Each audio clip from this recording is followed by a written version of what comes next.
छात्रों, आप सबको मेरा नमस्कार। मैं सोफिया डायस हूँ। मंगलूरु विश्वविद्यालय के CBCS पाठ्यक्रम के अंतर्गत प्रथम सेमेस्टर BA छात्रों के लिए निर्धारित पाठ्यक्रम में व्याकरण का विषय शब्द भेद परिवर्तन के आधार पर या प्रयोग और परिवर्तन के आधार पर रखा गया है। इसे मैं आज पढ़ाऊंगी। शब्द भेद परिवर्तन के आधार पर यह पाठ पढ़ाने का उद्देश्य परिवर्तन के आधार पर शब्दों के भेद जान लेना, यह प्रथम उद्देश्य है। दूसरा उद्देश्य विकारी और अविकारी शब्दों की परिभाषा बताकर भेदों को सोदाहरण समझाना। शुद्ध हिंदी का प्रयोग जान लेना, यह इसका तीसरा उद्देश्य है। परिणाम, यह विषय पढ़ने से छात्रों पर जो प्रभाव पड़ता है, परिवर्तन के आधार पर शब्दों के भेद जान सकेंगे। पहला परिणाम है परिवर्तन के आधार पर शब्दों के जो दो भेद हैं उसे जान सकेंगे। विकारी और अविकारी की परिभाषा और भेदों को सोदाहरण जान सकेंगे। शब्दों के परिवर्तन के आधार पर शब्दों के दो भेद विकारी और अविकारी, उसकी परिभाषा और भेदों को छात्र सोदाहरण जान सकेंगे। तीसरा परिणाम शुद्ध हिंदी का प्रयोग सीख लेंगे।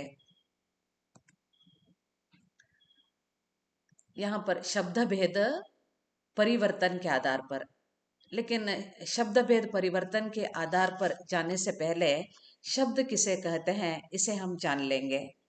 शब्द अक्षरों का वह सार्थक समूह है जिसका प्रयोग वाक्य में होता है।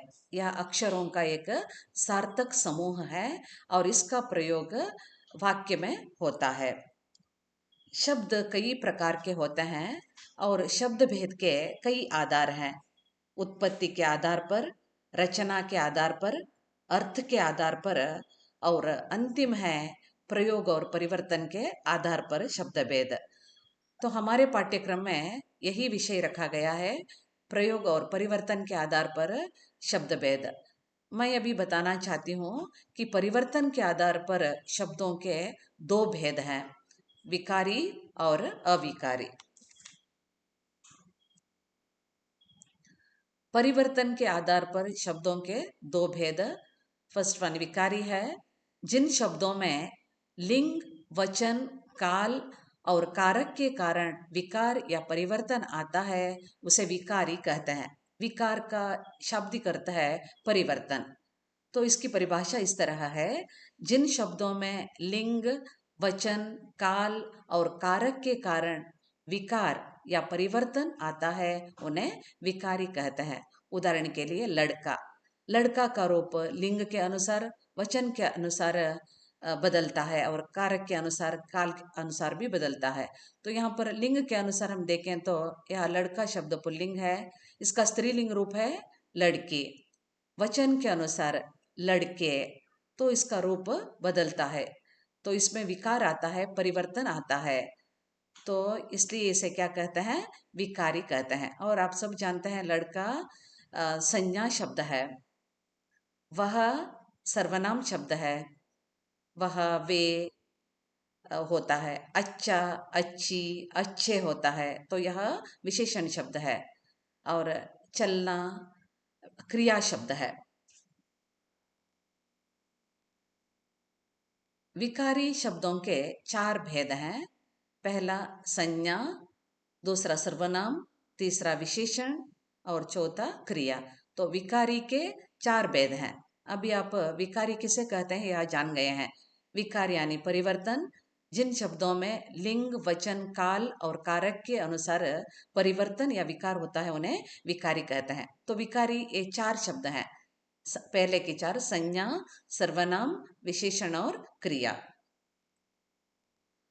अभी पहला है संज्ञा। हम पहले संज्ञा की परिभाषा जान लेते हैं। संज्ञा किसे कहते हैं, अंग्रेजी में इसे नाउन कहते हैं। जिस शब्द से किसी व्यक्ति, वस्तु, स्थान या भाव का बोध होता है उसे संज्ञा कहते हैं। तो जिस शब्द से किसी व्यक्ति, वस्तु, स्थान या भाव का बोध होता है उसे संज्ञा कहते हैं। तो यहाँ पर हम देखते हैं यह किस तरह बदलता है लिंग, वचन, काल और कारक के अनुसार। लड़का शब्द को लेते हैं, संज्ञा शब्द है, जातिवाचक संज्ञा का शब्द है। लड़की होता है इसका रूप, और लड़के होता है, लड़के बहुवचन में, लड़की स्त्रीलिंग में, लड़के बहुवचन में। इसी तरह हम देखें तो किताब शब्द लेंगे, किताब भी एक जातिवाचक शब्द, संज्ञा शब्द है। किताबें होता है, किताबों होता है, इसका रूप बदलता है, इसमें विकार आता है। कुत्ता, कुत्ता देखिए कुत्ते होता है बहुवचन में, कुत्तों ने खाना खाया। ये कारक के अनुसार इसका रूप इस तरह बदलता है। अभी दूसरा भेद है विकारी का सर्वनाम। संज्ञा के बदले जिन शब्दों का प्रयोग किया जाता है उन्हें सर्वनाम कहते हैं, प्रोनाउन कहते हैं इसे अंग्रेजी में। संज्ञा के बदले जिन शब्दों का प्रयोग किया जाता है उन्हें सर्वनाम कहते हैं। उदाहरण के लिए माय, तू, हम सर्वनाम शब्द है। तो इनका रूप कैसे बदलता है देखिए, माय का रूप बदलता है मुझे होता है, तू, तुझे, तुम, इस तरह इसका रूप बदलता है। हम, हमें, यह रूप बदलता है। तो इसलिए ये विकारी शब्द है। तो लड़का संज्ञा में, लड़का, किताब, कुत्ता, इसका रूप बदलता है। और सर्वनाम में देखें तो मैं, तू, हम, इसका मैंने अभी बता दिया है किस तरह इसका रूप बदलता है, किस तरह इसमें परिवर्तन आता है। तीसरा है विकारी शब्द विशेषण। विशेषण यानी एडजेक्टिव, जो शब्द संज्ञा या सर्वनाम की विशेषता प्रकट करते हैं उन्हें विशेषण कहते हैं। संज्ञा और सर्वनाम की विशेषता बताने वाले शब्दों को विशेषण कहते हैं। अब देखते हैं हम इसका रूप कैसे बदलता है। अच्छा शब्द अच्छे होता है, अच्छी लड़की तो अच्छी, अच्छे लड़के, तो इस तरह इसका रूप बदलता है। वचन के अनुसार, लिंग के अनुसार बदलता है। ये यहाँ पर बताया गया है। और दूसरा शब्द है मीठा। मीठा का रूप देखिए किस तरह बदलता है। मीठे, मीठे फल, तो यहाँ पर मीठी, तो इस तरह इन शब्दों का रूप बदलता है, इसलिए ये भी विकारी शब्द है, विशेषण भी विकारी शब्द है। अभी चौथा है विकारी के अंतर्गत क्रिया। क्रिया किसे कहते हैं इसे जान लेते हैं, और उसके बाद उसका रूप किस तरह बदलता है, उसमें परिवर्तन किस तरह आता है, लिंग, वचन, काल और कारक के अनुसार इसे देखते हैं। जिन शब्दों से किसी काम का करना या होना पाया जाता है उसे क्रिया कहते हैं। क्रिया यानी काम। जिन शब्दों से, वर्ब कहते हैं अंग्रेजी में, जिन शब्दों से किसी काम का करना या होना पाया जाता है उन्हें क्रिया कहते हैं। तो यहाँ पर देखते हैं हम, खेलना एक क्रिया शब्द है, उसका रूप किस तरह बदलता है। खेलते होता है, खेलती होता है, लड़की खेलती है, लड़के खेलते हैं, तो इस तरह इसका रूप बदलता है, इसमें विकार आता है इन शब्दों में। अगला शब्द है पढ़ना। पढ़ना का रूप किस तरह बदलता है। पढ़ते, पढ़ती, तो पढ़ते, लड़के पढ़ते हैं, लड़की पढ़ती है, तो यह क्रिया शब्द है, लेकिन इसका रूप लिंग और वचन के अनुसार किस तरह बदलता है यहाँ पर बताया गया है। तो अभी हम इन चार शब्दों को जान चुके हैं। विकारी शब्द, संज्ञा, सर्वनाम, विशेषण और क्रिया। और मैंने उदाहरण देकर आपको बता दिया है कि कैसे इनका रूप बदलता है, इन्हें क्यों विकारी कहते हैं।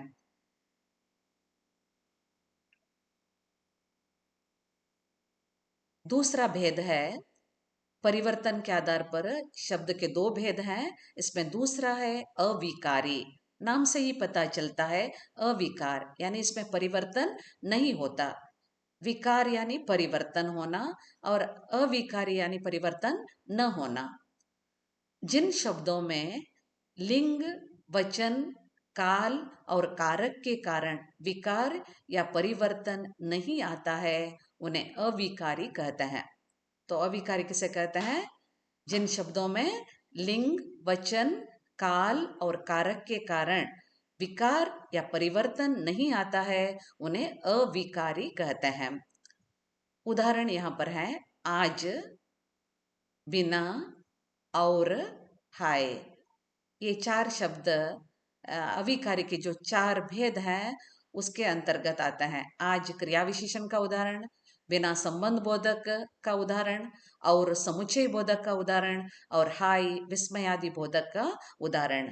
यहाँ पर हम देखें तो इनका रूप नहीं बदलता है, इसलिए इन्हें क्या कहते हैं? अविकारी कहते हैं। अविकारी के चार प्रकार हैं। पहला है क्रिया विशेषण, दूसरा संबंध बोधक, तीसरा समुच्चय बोधक, और चौथा विस्मयादि बोधक। तो अविकारी भी चार प्रकार के हैं। तो शब्द प्रयोग और परिवर्तन के आधार पर शब्दों के दो भेद है, विकारी और अविकारी। विकारी के भी चार प्रकार हैं और अविकारी के भी चार प्रकार हैं। तो अविकारी के ये चार प्रकार यहाँ पर हैं: क्रिया विशेषण, संबंध बोधक, समुच्चय बोधक और विस्मयादि बोधक। पहला है क्रिया विशेषण। तो क्रिया विशेषण किसे कहते हैं? जो शब्द क्रिया की विषयता प्रकट करते हैं उन्हें क्रिया विशेषण कहते हैं। इसे अंग्रेजी में एडवर्ब कहते हैं। तो जिन शब्दों से क्रिया की विषयता प्रकट होती है उन्हें क्रिया विशेषण। इसके उदाहरण हैं अब, यहाँ, थोड़ा, धीरे। तो यदि हम एक उदाहरण को लें, धीरे धीरे, तो लड़का धीरे धीरे चलता है, लड़की धीरे धीरे चलती है। तो इसका रूप लिंग के अनुसार हो या वचन के अनुसार हो या काल के अनुसार या कारक के अनुसार नहीं बदलता है। तो ये अब का भी रूप नहीं बदलता है, यहाँ का भी रूप नहीं बदलता है, तो इसमें कोई परिवर्तन नहीं आता। लिंग, वचन, काल और कारक के अनुसार कोई परिवर्तन नहीं होता। अभी दूसरा भेद है संबंध बोधक। इसे अंग्रेजी में प्रेपोजिशन कहते हैं। जो अव्यय वाक्य में एक शब्द का संबंध दूसरे शब्द के साथ बतलाते हैं उन्हें संबंध बोधक कहते हैं। यहाँ पर उदाहरण है के बिना, के ऊपर, की ओर आदि संबंध बोधक के उदाहरण। तो बिना शब्द, इसका रूप कभी भी नहीं बदलता है। ऊपर, के ऊपर, इसका रूप भी नहीं बदलता। की ओर, हमेशा ये एक जैसा रहता है। लिंग के अनुसार या वचन के अनुसार, काल या कारक के अनुसार इसका रूप नहीं बदलता। अविकारी का तीसरा भेद है समुच्चय बोधक। जो अव्यय दो शब्दों, वाक्यांशों या वाक्यों को मिलाते हैं उन्हें समुच्चय बोधक कहते हैं। इसे कंजंक्शन कहते हैं। उदाहरण है और, तथा, किंतु, परंतु आदि। तो यहाँ पर आप जानते हैं और मीन्स एंड। तो यह जो शब्द है, यहाँ पर जो मैंने उदाहरण दिए हैं और भी हैं, इसलिए, पर, मगर, क्योंकि, ये सभी समुच्चय बोधक के लिए उदाहरण हैं। ये शब्द क्या करते हैं? दो शब्दों को, वाक्यांशों को या वाक्यों को मिलाने का काम करते हैं। और हम यदि देखें तो यहाँ पर और का रूप लिंग के अनुसार भी नहीं बदलता, वचन के अनुसार भी नहीं बदलता, काल के अनुसार भी नहीं बदलता और कारक के अनुसार भी नहीं बदलता है। तो इसी प्रकार तथा, किंतु, परंतु ये शब्दों का रूप नहीं बदलता है, इसमें परिवर्तन नहीं आता। और अंत में है विस्मयादि बोधक। जो अव्यय हर्ष, विस्मय, भय, शोक, तिरस्कार, स्वीकार आदि मन के भाव प्रकट करते हैं उन्हें विस्मयादि बोधक कहते हैं। तो यहाँ पर उस विस्मयादि बोधक के उदाहरण हैं अरे, वावा, थू, शाबाश, और भी बहुत सारे उदाहरण हैं। अरे, बापरे, ए। इनका रूप भी लिंग, वचन, काल या कारक के अनुसार नहीं बदलता। तो हम अभी जान चुके हैं विकारी और अविकारी किसे कहते हैं। विकारी यानी परिवर्तन, विकार यानी परिवर्तन। तो जिन शब्दों में परिवर्तन होता है किसके अनुसार? लिंग, वचन, काल और कारक के अनुसार परिवर्तन होता है उन्हें विकारी कहते हैं।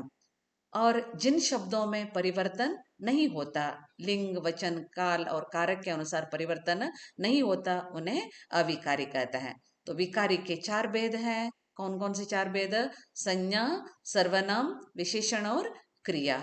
और अविकारी के चार भेद हैं: क्रिया विशेषण, संबंध बोधक, समुच्चय बोधक और विस्मयादि बोधक। संदर्भ ग्रंथ है सैद्धांतिक हिंदी व्याकरण, संपादक डॉक्टर नागरत्न राव और श्रीमती वैशाली सालियान। अभी बहुविकल्पी प्रश्न। पहला प्रश्न है, परिवर्तन के आधार पर शब्दों के कितने भेद हैं? यहाँ पर चार उत्तर हैं। ए 5, बी 3, सी 4 और डी 2। आप जान चुके हैं, इसका उत्तर है डी 2। परिवर्तन के आधार पर शब्दों के दो भेद हैं। विकारी शब्द कितने प्रकार के हैं? ए 2, बी 5, सी 4 और डी 3। आप अभी अभी जान चुके हैं कि विकारी शब्द कितने प्रकार के हैं? 4। इसका उत्तर है सी। तीसरा प्रश्न है, संज्ञा शब्द पहचानिए। बड़ा, ये बड़ा, बी राम, सी पढ़ना, डी वहा। तो संज्ञा शब्द राम है, उत्तर बी। इनमें विशेषण शब्द कौन सा है? ये सुंदर, बी गीता, सी आप, डी धीरे। विशेषण शब्द है सुंदर, इसका उत्तर है ये। सर्वनाम शब्द पहचानिए। आगे, तुम, रीता, चलना। तो यहाँ पर बी उत्तर इसका सही उत्तर है, तुम सर्वनाम शब्द है। तो यहाँ पर हमारा पाठ समाप्त हो जाता है, शब्द भेद परिवर्तन के आधार पर। अगले क्लास में हम फिर मिलेंगे, तब तक के लिए धन्यवाद।